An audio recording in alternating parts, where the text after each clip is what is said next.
Lingid po sa inyong kalaman, marami ng proyekto ng pagtatanim dito sa Pilipinas. Pero nakakapagtaka ko kunti yung bundok o yung gubat na naibabalik natin. Lang tayo nagtatapos sa tree planting, meron pa rin po tayong activities na tree nurturing.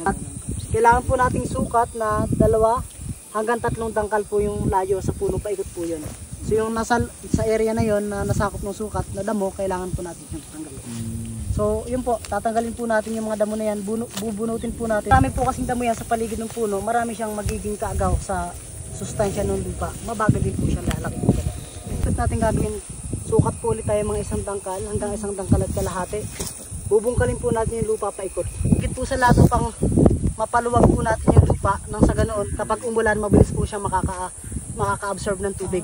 Mahalaga rin po na makita natin yung lupa kung tagilid. Kung tagilid po kasi dapat sa taas lang tayo magbubungkal. Dito sa baba na yan, wag na po tayo magbungkal dahil mag-i-erode lang po yan kapag umulan. Para mag-nurture ng tree. So mas mahirap po talaga yung tree nurturing kumpara sa tree planting. Yung tree planting, Kaya po yung magsisilbing protection sa sikat ng araw para hindi agarang matuyo yung lupa. At kapag sariwa magmumuis yan, makakapagpabasa dun sa lupa. Tapos kapag nabulok, sabi ni sir, magiging nutrient, pataba nga po siya kapag nabulok.